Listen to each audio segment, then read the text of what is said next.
네, 업앤다운 함께하겠습니다. 오늘은 AJ 인베스트먼트 이재규 대표 나오셨습니다. 어서 오세요. 안녕하세요. 네, 대표님. 시장 분위기 읽어보겠습니다. 오늘 분위기 괜찮아요. 코스피 코스닥도 계속해서 특히나 상승을 보여주고 있는데 코스닥의 상승 탄력이 더 돋보이는 것 같아요. 네. 오늘 뭐 전반적으로 우리 시장 나쁘지는 않죠. 우리가 어쨌든 지난주까지만 하더라도 이 관세에 대한 부분들이 굉장히 큰 부담으로 작용이 됐었는데 뭐 이건 사람들마다 분석하는 분들마다 의견이 좀 다를 수가 있지만 전 지금 트럼프가 어떻게 보면 관세에 관련되어 있는 그런 리스크나 불확실성에 대한 정점이 지나갔다라고 생각을 하고 있거든요. 그래서 그런 부분들로 인해 가지고 전반적으로 시장이 개선되지 않고 있나라고 생각을 하고 있습니다. 아까 전에 뭐 앵커님께서도 잠깐 브리핑해 주셨지만 환율 같은 경우도 안정화가 좀 되고 있는 모양새거든요.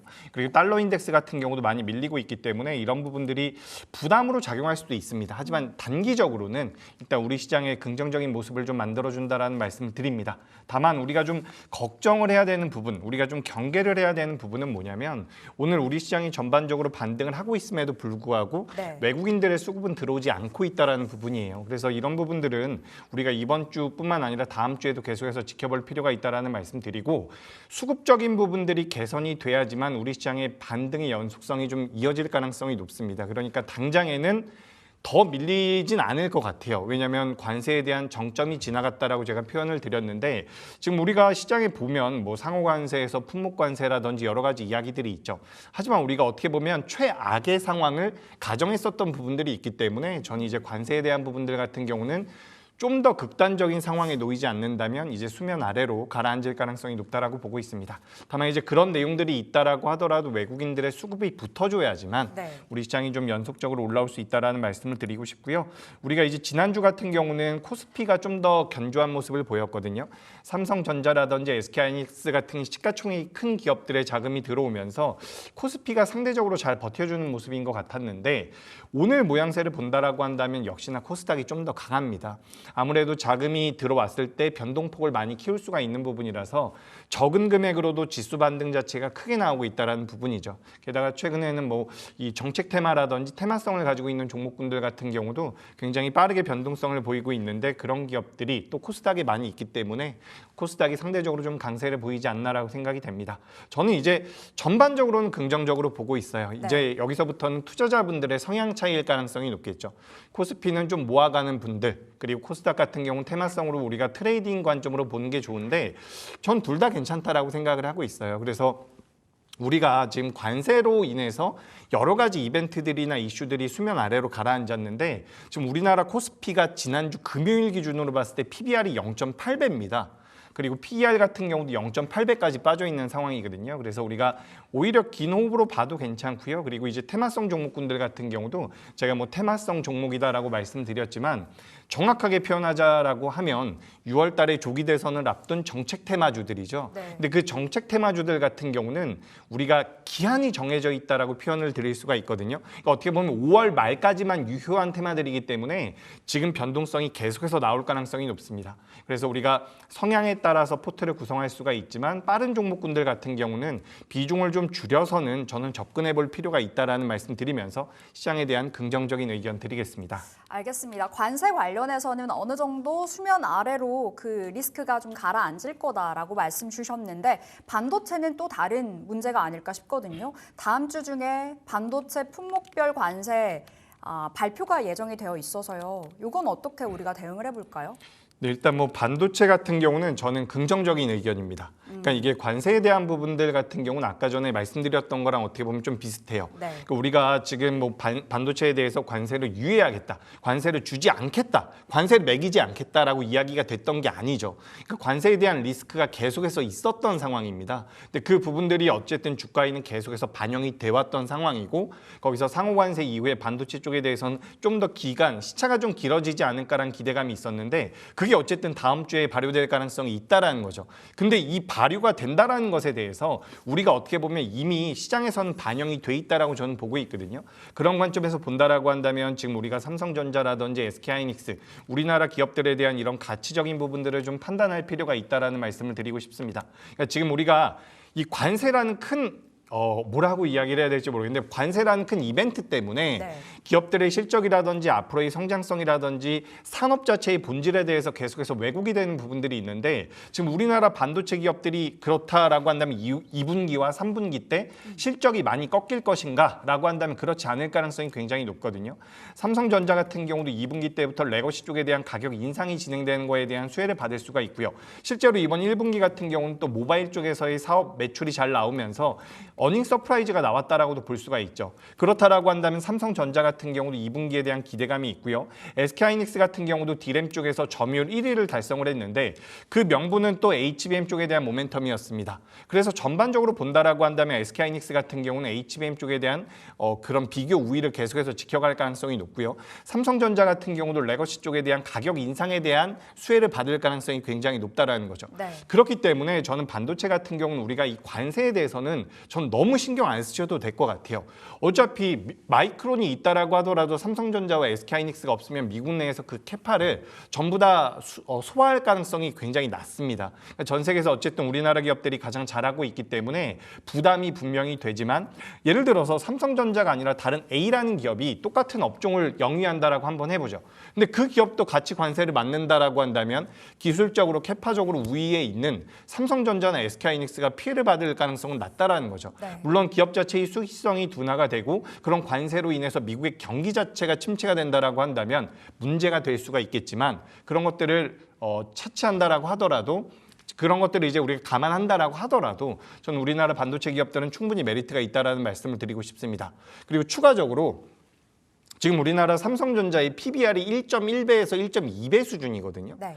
그리고 SK하이닉스 같은 경우도 1.5배 수준입니다. 우리가 어떻게 보면 굉장히 저평가라는 말씀을 드릴 수가 있고요. 미국의 마이크론 같은 경우는 지금 PBR이 2배가 넘어가요. 그렇다라고 한다면 우리나라 기업들이 이렇게까지라는 표현은 좀 어렵지만 뭐 마이크론 테크놀로지보다 저평가를 2배 정도 받을 이유는 없다라고 보고 있습니다. 그런 관점에서 본다라고 한다면 저는 반도체는 긍정적인 의견을 드리고 싶고요. 그리고 이제 그 아랫단에 있는 종목군들에 대해서도 우리 네. 시청자분들께서 많이 궁금하실 것 같은데 일단 삼성전자와 SK하이닉스를 먼저 보시는 게 맞습니다. 삼성전자와 SK하이닉스를 먼저 보시고 삼성전자와 SK하이닉스가 하반 경직을 보여준다라고 한다면 종목군들 같은 경우도 소부장 기업들 같은 경우도 그때부터는 반등이 나올 가능성이 굉장히 높다라는 거죠. 그래서 저는 지금 우리가 이렇게 좀 생각을 하셔야 돼요. 지난주까지 우리나라 시장이든 미증시든 많이 밀렸잖아요.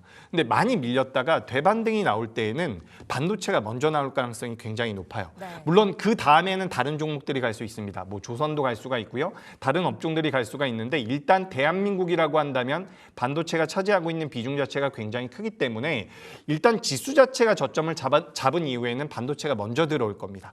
제가 그래서 우리 방송에서도 노머스라는 기업이라든지 엔터 기업을 소개를 드리면서 네. 만약에 지수 반등이 나온다라고 한다면 반도체가 먼저 갈 겁니다라는 말씀을 드렸었어요. 전 지금도 마찬가지거든요. 그래서 일단 우리나라 증시 자체가 자율 반등에 들어갈 가능성이 높고 자율 반등이 나온다라고 한다면 1번은 반도체입니다.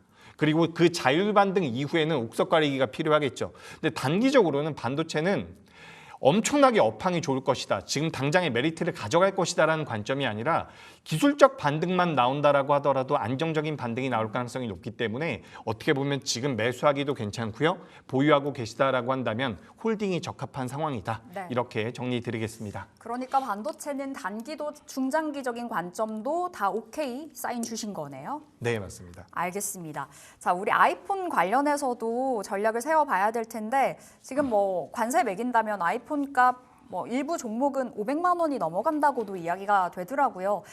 다음 주 중에 또 아이폰 관련해서도 관세가 발표가 될 텐데 오늘 관련주들의 흐름이 뭐 점검을 좀 해봐야 되겠습니다. LG 이노텍은 오늘장에서 굉장히 잘 가거든요. 대표님, 지금 애플 관련주는 우리 어떤 전략 가져가는 게 맞을까요? 네, 애플 관련주 참 개인 투자자분들께는 어떻게 보면 애증의 종목이 아닐까라는 생각이 듭니다. 항상 네. 뭐 애플과 관련돼서 주가의 변동성이 나온다라고는 하지만 작년 같은 경우는 엔비디아라든지 마이크로소프트가 주가 흐름이 잘 나오면서 엔비디아가 그 애플이 좀 약세를 보였죠. 네. 근데 애플 같은 경우는 올해 들어서도 계속해서 시가총액 1위를 차지했다가 밀리기도 하고 다시 차지하기도 했지만 어쨌든 미국 내에서는 안정적인 모습들을 계속해서 보여왔었거든요. 근데 우리나라의 LG 이노텍이라든지 BH 같은 기업들은 아이폰이 시가총액 1위를 차지하든 말든 계속해서 주가가 밀리는 모습이 나왔기 때문에 개인 투자자분들께는 굉장히 아픈 손가락이 아닐까라고 생각이 듭니다. 그렇기 때문에 지금 저도 굉장히 신중하게 말씀을 드리고 싶은데 네. 전 일단 애플과 관련되어 있는 기업들 같은 경우는 기업의 가치적인 측면에서는 메리트가 있다라고 생각을 하고 있어요. 근데 우리가 가만히 생각을 해보면 지금 애플이 관세에 대해서 뭐 피해갈 수 있다. 뭐 그런 내용들도 나오고 있거든요. 1기 같은 경우에도 그러니까 애플이 중국 쪽에서 만들어내고 있는 매출이 굉장히 커요. 애플이라는 기업이 전 세계적으로 100 정도의 매출을 만들어낸다라고 한다면 중국 내에서 20에서 30 정도의 매출을 만들어내고 있거든요. 그러니까 애플 입장에서는 중국 시장이 굉장히 큽니다. 근데 그런 애플을 규제하고 그런 중국을 규제한다라고 한다면 미국 내에도 피해가 전해지기 때문에 트럼프 같은 경우는 이런 것들을 이제 막으려고 하는 거겠죠. 근데 그런 부분들 우리가 고려해 본다라고 하더라도 사실상 지금 그런 내용들이 나오기 전에 LG이노텍이라든지 BH의 주가림이 이미 많이 안 좋았었던 부분들이 있다라는 거죠. 그래서 지금부터 만약에 반등이 나온다라고 하더라도 전 여기에 대해서 연속성이 나올지 여부는 좀 더 지켜봐야 된다라고 보고 있습니다. 저도 웬만하면 이제 우량한 기업이라든지 매출과 영업단이 좀 잘 나오는 기업들 같은 경우는 긍정적인 의견을 많이 드리는데 지금 애플 쪽에 대한 매출 비중 자체가 굉장히 높은 기업들이에요. 네. 그렇기 때문에 일단 애플이 잘 한번 생각을 해보자고요. 애플에 대해서 규제를 한다 그랬습니다.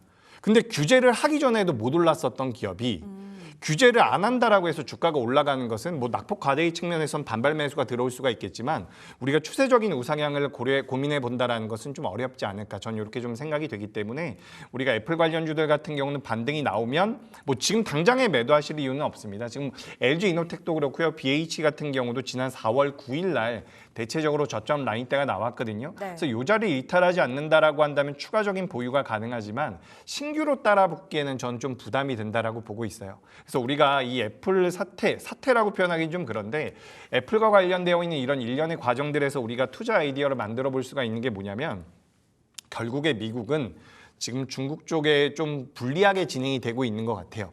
제가 지난주에는 이런 말씀을 많이 못 드렸던 것 같은데 네. 좀 우리가 기본적으로 제가 이건 애플과 좀 다른 이야기일 수가 있지만 기본적으로 달러 인덱스가 하락을 하게 되면 미증시는 올라가야 돼요. 근데 지금 미증시 같은 경우는 달러 인덱스가 하락하고 있음에도 불구하고 약세를 보이고 있거든요.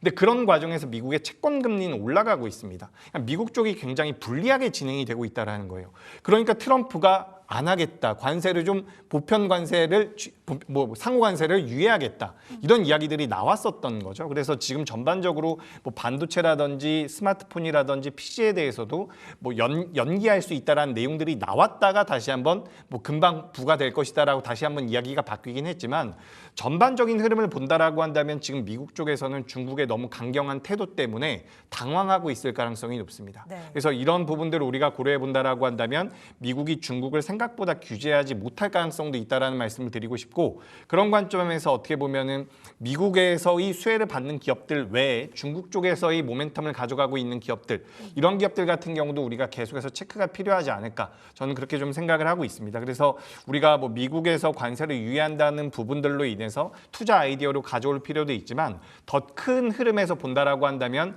미국보다 중국이 살짝 유리하게 진행되는 부분들이 있다. 그건 뭐 저의 개인적인 사견이 될 수도 있겠지만 지금 달러 인덱스가 100을 하회하고 있거든요. 결국에는 달러가 약세로 진행이 되고 있다는 건데 여기서 만약에 중국에서 위안화를 절하해버린다라고 한다면 미국 쪽에선 굉장히 곤란할 수 있어요. 그래서 지금 트럼프가 굉장히 큰 소리를 치고 있지만 만만치 않은 상황일 겁니다. 쫄아 그래서 있을 그럴 가능성이 꽤 있죠. 왜냐하면 지금 트럼프 같은 경우는 미국의 국채 금리가 빠져야 되는 상황인데 지금 국채 쪽에 대해서 금리가 다시 한번 올라왔어요. 그리고 나서 그 국채가 한번 좀 안정화되는 모습이 나왔거든요. 네. 상호 관세를 유예한다라는 내용이 나오면서 국채 금리가 좀 안정화되나 싶었지만 다시 버텨주고 있습니다. 여기서 만약에 상방으로 더 튀면 미국 같은 경우는 국채를 다시 발행하기가 굉장히 애매해져요. 네. 그렇게 된다라고 한다면 지금 재정 정책을 펼칠 수가 없는 상황이기 때문에 지금 좀 난감할 수가 있다라는 부분이고 그래서 우리가 이런 과정들을 전반적으로 본다라고 한다면 미국이 원래는 중국만을 공략하려고 했었던 것 같아요. 네. 근데 여기서 이제 유럽이라든지 다른 국가들과의 그런 대립 관계가 좀 더 확장이 되면서 미국도 전 세계를 상대로 싸울 수는 없다라는 것을 좀 느낀 게 아닌가라는 생각이 듭니다. 실제로 중국에서 미국으로 수출하고 있는 물량이 전체 중국 수출 물량의 20%가 안 돼요. 그러니까 지금 중국 같은 경우도 지난 7년 동안, 8년 동안 준비를 했다라는 거죠. 그렇기 때문에 우리가 이런 부분들도 이제 시장에 참여를 하면서 간단하게 좀 알아두실 필요가 있을 것 같아서 좀 말씀드리고요. 애플과 관련되어 있는 기업들 뭐 앞으로 좋은 내용들 좀 나온다라고 하더라도 과거에 애플이 시가총액 1위까지 올라왔을 때에도 지금도 1위인지 2위인지 제가 헷갈리는데 얼마 전에도 1위 올라갔다가 또 내려왔다가 네. 이런 얘기들이 있죠. 그래서 제가 오늘도 좀 확인을 해봤어야 되는데 어쨌든 1위권에 있는 기업이 있음에도 불구하고 관련되어 있는 기업들의 주가가 안 좋았다라는 것은 메리트가 좀 떨어질 수 있다라는 말씀 드리면서 좀 보수적인 의견 좀 드려보도록 하겠습니다. 오히려 좀 애플 관련주는 그럼 올라왔을 때 보유자들 좀 정리 쪽으로 가닥을 잡아봄이 낫겠어요. 근데 네. 이게 참 주가가 많이 밀린 상태라서 좀 급하게 어렵죠. 정리보다는 그래도 이쪽에다가 비중을 더 실지는 않으시는 게 좋겠다라는 의견 드리겠습니다. 알겠습니다. 지금 뭐 전해지는 소식 중에 하나가 중국 외교부가 오후 4시에 브리핑 예정이라고 합니다. 미국 관세 관련해서 코멘트가 전해질 것으로 현재 예상이 되고 있어서 시장 안에서 또 어떤 이슈가 나와서 우리가 소화를 해야 될지 아마 우리는 내일 좀 어느 정도 반영이 되겠죠. 체크해 볼 필요가 있겠습니다. 자, AI 관련해서 대표님, AI 소프트웨어 관련주들의 흐름이 너무나 좁습니다. 뭐 이제 정책 테마주랑도 연결이 되는 것 같아요. 이제 이재명 대표가 AI 100조 투자 네. 언급을 하면서 오늘 관련주들의 분위기가 좋고요. 뭐 솔트룩스, 코난 테크놀로지 같은 종목들이요. 네, 그죠.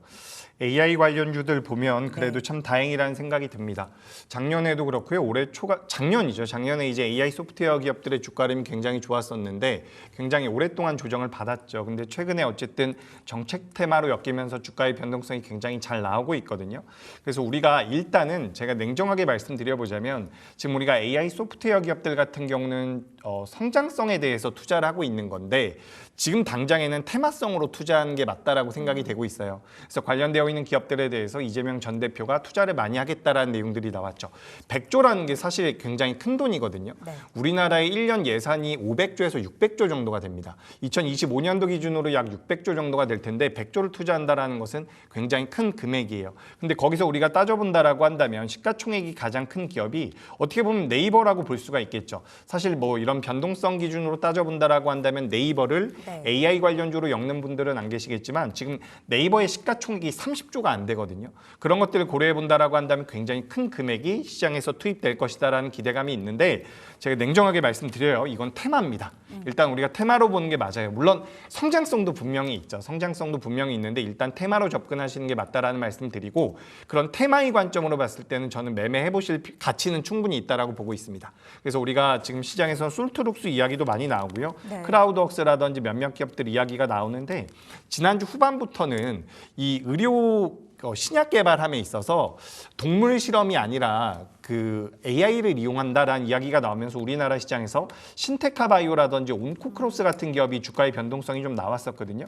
이런 기업들은 우리가 이제 의료 AI라고 많이 분류를 하고 있는데 작년이나 재작년에 이제 우리나라 시장에서 가장 대장주라고 이야기가 됐었던 의료 AI주는 루닉과 뷰노였습니다. 근데 최근에는 다른 종목군들로 자금이 많이 넘어왔었는데 오늘 보시면 아시겠지만 루닉 같은 경우도 많이 올라오고 있고요. 네. 뷰노 같은 경우도 7%대의 반등이 나오고 있어요. 그러니까 AI 소프트웨어 쪽의 어쨌든 정책적으로 좀 부각이 되면서 그다음에 소프트웨어가 움직였고 그다음에 이제 의료 AI 쪽도 움직이고 있는데 이 종목군들은 저는 보시는 게 맞다라고 생각을 해요.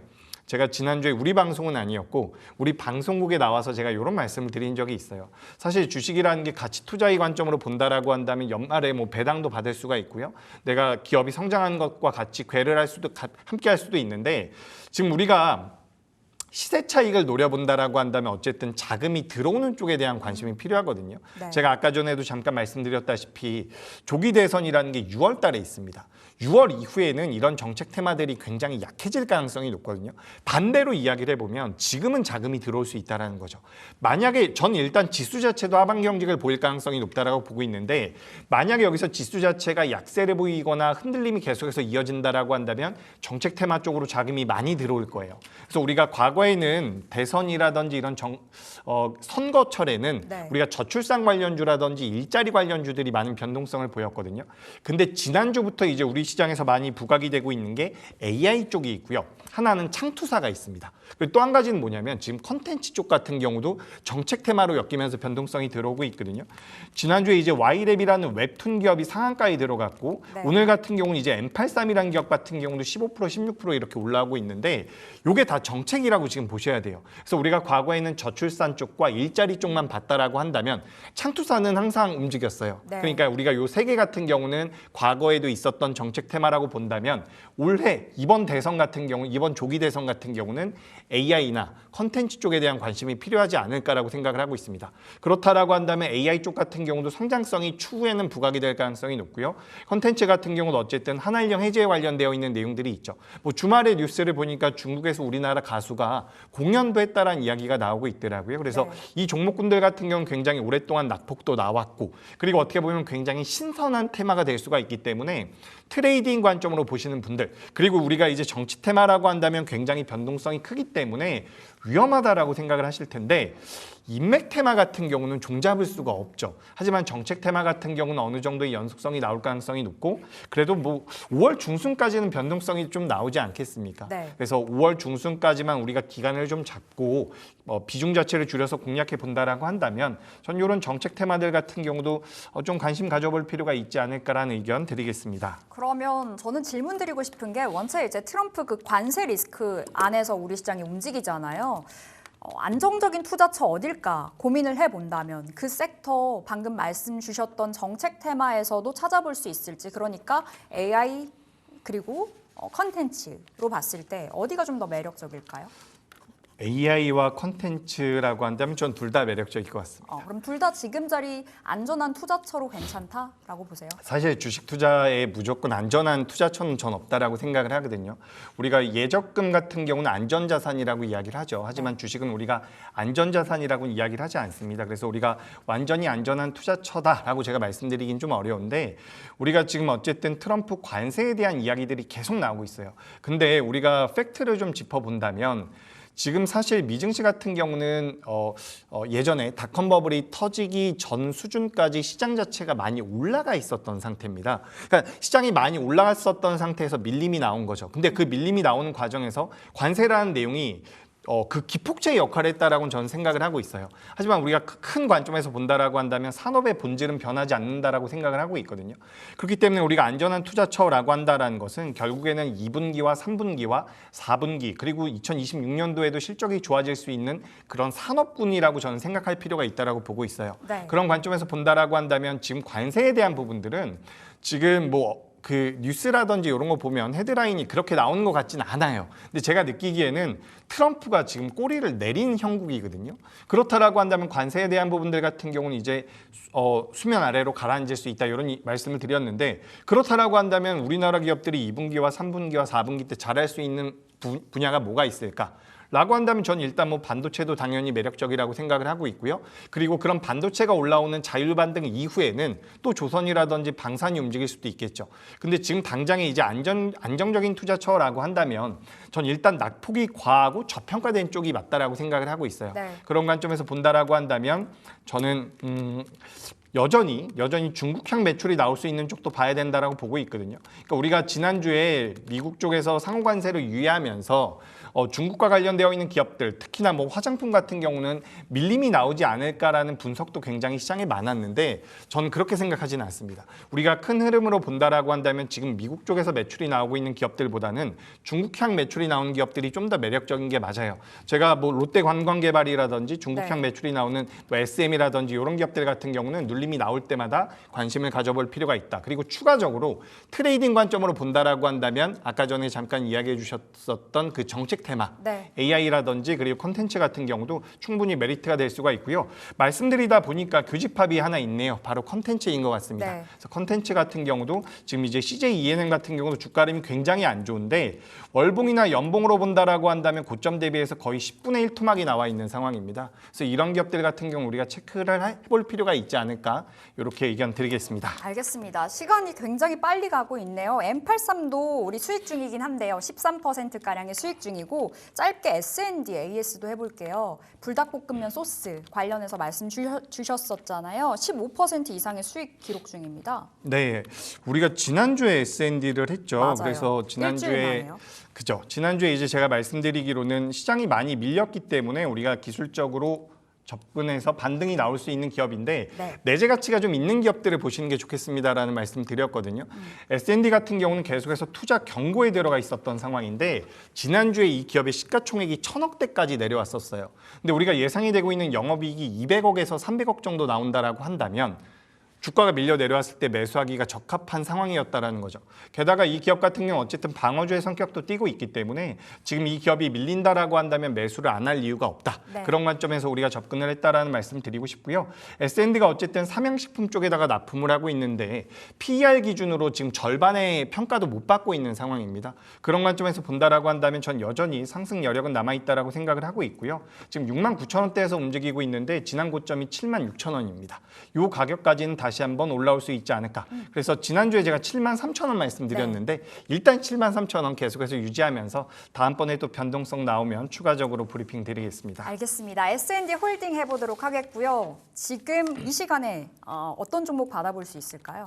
네, 숨이 차네요. 일단 저는 오늘 엑셈이라는 기업을 좀 말씀드리고 싶어요. 엑셈이요? 예, 이것도 이제 AI 관련되어 있는 기업인데 오늘 이제 변동성이 좀 나오는 것 같아요. 그동안 이제 시장에서 많이 부각됐었던 기업은 아닌데 앞으로 그동안 이제 대기업 쪽이라든지 국가, 공공기관 쪽에 대한 매출이 굉장히 많았거든요. 근데 이제 신제품을 내놓으면서 이제 중소기업 쪽으로 이제 매출 자체가 매출 경로 자체가 다변화되는 기업이다라고 생각을 하시면 좋을 것 같습니다.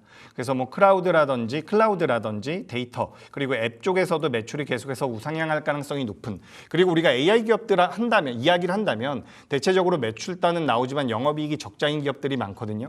그런 기업들 같은 경우 우리가 유상증자라든지 이런 재무적인 리스크가 어느 정도 있기 때문에 부담이 되는데 엑셈 같은 경우는 지금 실적이 굉장히 안정적으로 나오고 있는 기업입니다. 지금 화면에 보시면 엑셈원이라고 되어 있는데 저게 신제품이에요. 네. 그래서 다방면으로 무언가를 모니터링 해줄 수 있는 솔루션을 만드는 기업이다라고 보시면 좋을 것 같거든요. 그래서 지금 2,135원대에서 변동성을 보이고 있는데 현재가 이하에서 공략이 가능할 것 같고요. 가능하고요. 목표가는 제가 2,500원으로 잡아드렸는데 조금만 낮게 잡아드리겠습니다. 목표가는 2,400원으로 좀 정정을 할게요. 네. 왜냐하면 2,500원은 직전 고점을 넘어서는 가격이기 때문에 제가 조금만 낮춰가지고 2,400원 말씀드리고요. 손절가는 1,850원으로 의견 드리겠습니다. 네, 엑셈 받았습니다. 현재가 이하에서 공략해보자. 목표가 2,400원, 손절가 1,850원 보시면 되겠습니다. 자, AJ 인베스트먼트 이재규 대표 함께했습니다. 고맙습니다.